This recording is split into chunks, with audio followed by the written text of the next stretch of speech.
Isang magandang pinagpala na naman sa inyo mga katropa. Ito na naman ang inyong katropa. Good morning po sa inyo. Itong at bago po ang lahat ay bumabati po ako ng magandang umaga sa inyo. Itor ko lang po kayo dito sa aking sasakyan muna. Dito nga po makikita nyo ang side mirror kong napaka high tech. Yan po ay napakalupit na galing po pa ho yan ng Japan na bili ko. At dito nyo naman po ay ipakita ko ang loob ng aking truck. Yan nga po ang loob ng aking sasakyan ay napakadumi. Napakasipag po kasi ng aking mga pahinante. At dito naman po ay tamang pakyut lang po tayo ng kaunti. Yan, papakyut lang po ako ng kaunti po sa inyo. At tayo po ay aatras at tayo po ay magmamaniobra naman po. At dito nga po di ko na po isinama. Nagkakarga na po kami. Yan mga katropa. Medyo kaunti lang naman po ang aming ikakarga. Yan, makikita niyo po. Yan ang pinakapuging pahinante. At dito habang po kami nagkakarga, tamang pakit po muna at medyo kaunti lang naman po at nag-aabang po tayo ng ating ikakargang salamin kasi medyo kaunti lang po talaga ang aming pangarga ngayon kasi medyo matumal po. At yan nga po i-flex ko ang sapatos ko at isang pogi kong pahinante. Makikita nyo po ay traffic dito na naman sa amin sa bayan ng Gumaka. Yan, napakahaba ho ng pila. At tamang pakit naman po ang isa kong pahinante na pinakapogi. Siya po ay magbubuhat ng salamin. At kami nga po ay nagkakarga na po ng salamin na pandeliver po namin sa Katanawan. At yan na nga po si Poki magbubuhat na. Napaka-easy lang po sa kanya yan. At napakalakas pa.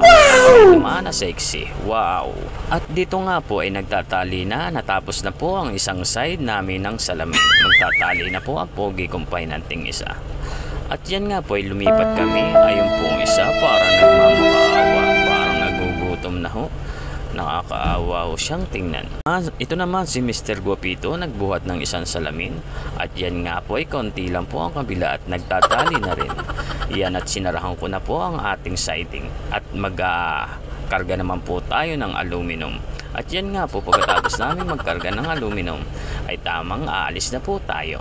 Kaya mga katropa, aalis muna po tayo at tayo po ibiyabiyahe ng Katanawan, Quezon. At ito nga po ay pabiyahe na kami, paalis na nga po kami. Pero natagalan pa rin po kami sa sobrang haba nga po ng pila. At yan lang po ang kasama kong pahinante. Kami lang pong dalawa ang biyabiyahe. Kasi kami lang po ang pinakapugi po talagang dalawa. Kaya kami lang po dalawa muna. Yan nga po at mahaba ho ang pila. Makikita nyo po sa aming unahan. At dumaan na naman ang pinakapuging pahinante. Nagtamang pakit po yan. At dito nga po ay napagbigyan tayo ng ating isang kabady. Pinauna po tayo. Shout out sa iyo. Salamat sa iyo mga kabady. At tayo ay nagbibigayan para hindi tayo ma-traffic naman. At nandito na nga po kami sa parting Pitogo. Ayan po kung makikita nyo ang crossing. Hindi ko na po hinabaan at iniksian ko na nga lang po.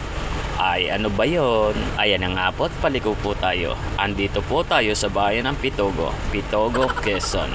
At dito nga po ay overtake natin po yung mababagal kasi nga po nagmamadali tayo para naman po tayo maagap makauwi. Fast forward po natin mga tropa. Yan nga po't makikita nyo ang arko nila. Ayan, napakaganda. At dito po ay dire-diretso na naman po tayo. Fast forward po ulit tayo mga katropa.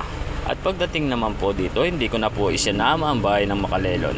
Nalimutan ko po kasi, ay ano ba yun, hindi mabubuo ang Quezon kung may nalimutan ka. At dyan nga po, nadaanan natin ang isa nating katropa na nagkakarga din po sila sa kanilang sasakyan at pandeliver at ikakabit din nila yan. At dito nga po ay dire-diretso na nga po tayo. Sinabi ko naman po sa iyo, nagmamadali ako. Eh dapat umagap ka kung nagmamadali ka. Ano ka ba? Ayan na nga po. May dadaanan po tayo dito sa Pidak na General Luna at may pinasukan akong isang kalsada na papuntang bundok. At dito po ay dire-diretso tayo. Medyo marami-rami po ang ibababa namin dito. Ayan, makikita nyo ho ay napakaliit ng kalsada. Pero okay naman at kasya tayo. Basta kasya, alam nyo na. Pasok na pasok. Ano yan? Basketball? Madaling ipapasok? At yan nga po, medyo malapit na tayo sa ating customer. Medyo losong at medyo ahon. Ano ba yan? Puro ahon, losong, kurbada. Ano pa? Ano ba? Maahon, malusong nga ni. Di ba nga? At maahon, malusong nga ni. At yan nga po ay magmamaniobra po tayo. Nakalampas po tayo doon sa ating pagdideliveran. Yan, maniobra po tayo mga katropa.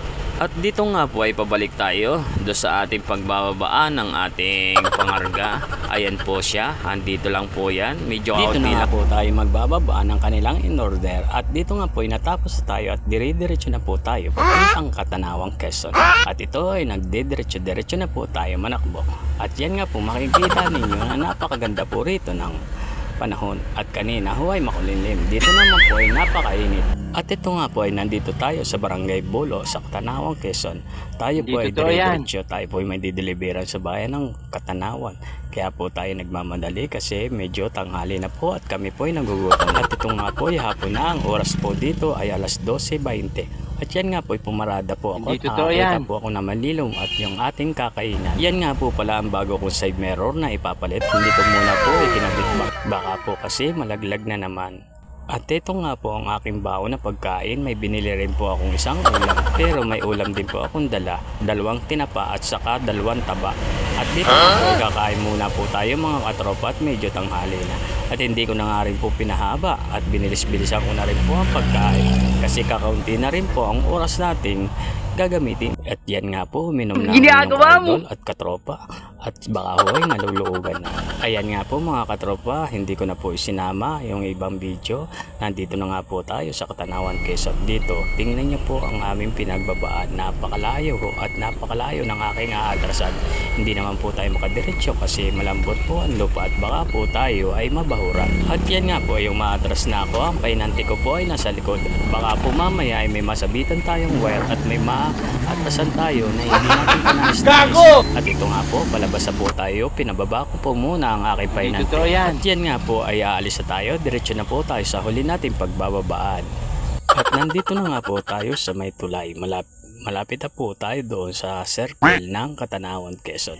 Yan na nga po at isa na lang naman po ang bababaan natin dito sa bayan ng Katanawan.